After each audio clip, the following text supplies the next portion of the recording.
Et si on avait le pouvoir de sculpter notre propre avenir, de devenir l'architecte de notre réalité? Non, ce n'est pas de la science-fiction, mais une plongée fascinante au cœur des neurosciences. Ensemble, on va découvrir les clés scientifiques qui permettent de déverrouiller notre propre potentiel de transformation. C'est une phrase tellement puissante, n'est-ce pas? Les plus grands changements de l'histoire, ils ont toujours commencé avec une seule personne. Pensez-y une seconde. Gandhi, Martin Luther King. Personne ne leur a dit « c'est à vous de jouer ». Non, ils ont fait un choix. Le choix conscient de se lever et d'incarner ce changement, même quand tout était contre eux. C'est un choix qui vient de l'intérieur. D'accord, mais si changer, c'est possible, pourquoi est-ce que c'est si compliqué, si difficile la plupart du temps? La réponse, elle est fascinante. En fait, c'est comme si notre corps était devenu l'esprit, un véritable enregistrement de toutes nos habitudes, de toutes nos émotions passées. Et ça, c'est le tout premier obstacle à comprendre pour pouvoir avancer. 95%. Ce chiffre est énorme. Et ce n'est pas juste une statistique, c'est le miroir de notre vie. Arrivé à 35 ans, 95% de qui on est, eh bien, c'est un ensemble de programmes qui tournent en boucle. Nos habitudes, nos réactions, nos croyances, tout ça, c'est en pilote automatique. Notre corps est littéralement une archive vivante de notre passé. Et c'est là que la vraie bataille intérieure commence. D'un côté, il y a l'esprit conscient qui désire le changement. Il se dit « je veux être riche, je veux être en bonne santé, je veux être libre ». Mais de l'autre, il y a le corps. Lui, il a mémorisé des années et des années de douleur ou de galère. Et il répond quoi ? Pas du tout, tu te sens misérable, tu as mal, tu souffres. C'est un vrai dialogue de sourds. Ce qui nous amène à une question fondamentale, presque vertigineuse. Si on est à ce point dirigé par des programmes inconscients, comment est-ce qu'on peut vraiment espérer changer un jour? Est-ce qu'on est condamné à répéter les mêmes schémas à l'infini?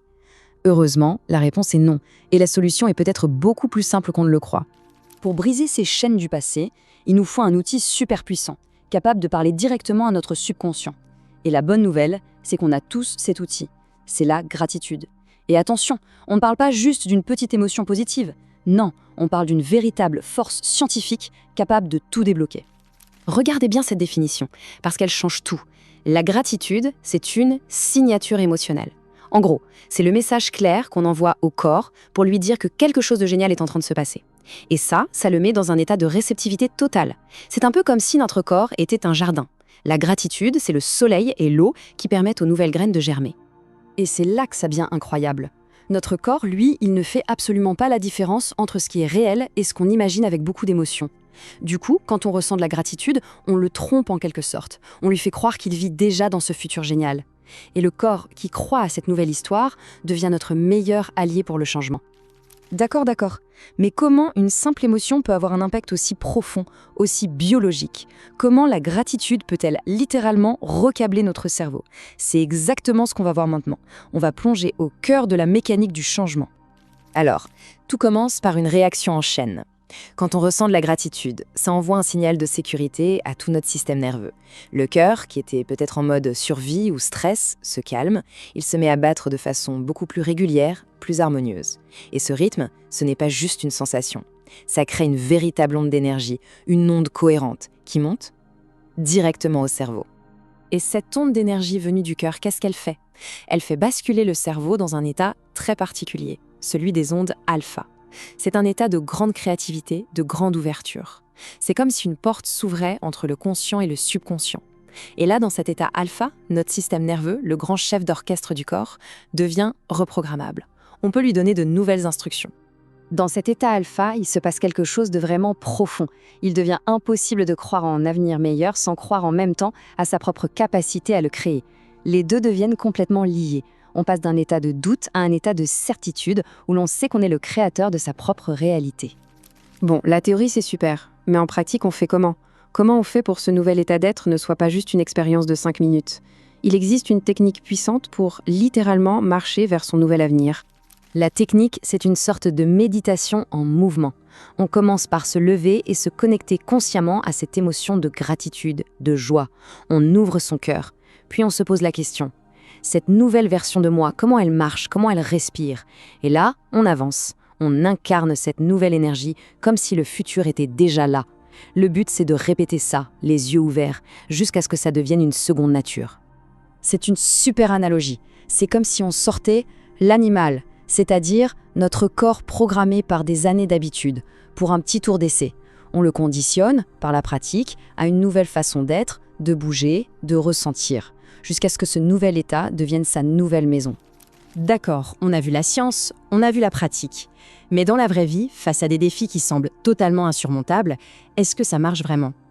L'histoire qui suit est une histoire vraie, et elle montre que oui, l'inconnu peut vraiment devenir possible.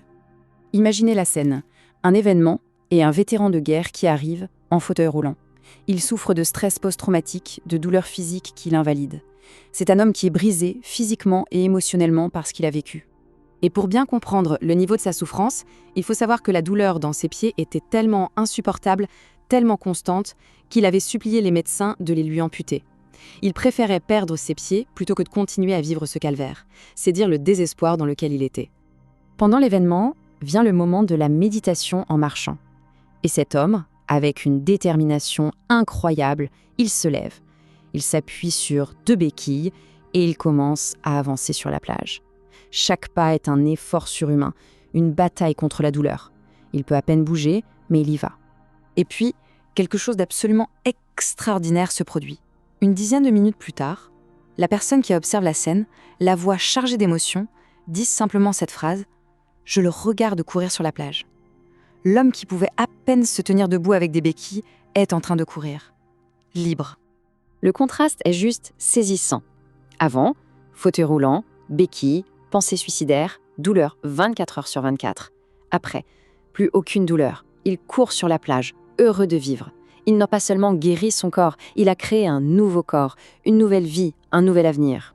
Et l'onde de choc de sa transformation ne s'est pas arrêtée là. Son histoire est devenue un phare d'espoir pour d'autres vétérans. Ça leur a montré que c'était possible, que la guérison n'était pas un rêve inaccessible. Inspirés par son courage, beaucoup d'autres se présentent maintenant pour commencer leur propre voyage. Ce qui nous ramène tout droit à notre point de départ, mais avec une toute nouvelle perspective. Quand une seule personne ose se transformer de manière aussi profonde, quelle nouvelle possibilité est-ce que ça crée, pas seulement pour elle, mais pour tous ceux qui l'entourent ? C'est la question que cette histoire nous laisse. Finalement, elle nous montre que le potentiel humain est peut-être bien plus grand que ce qu'on a l'habitude de croire.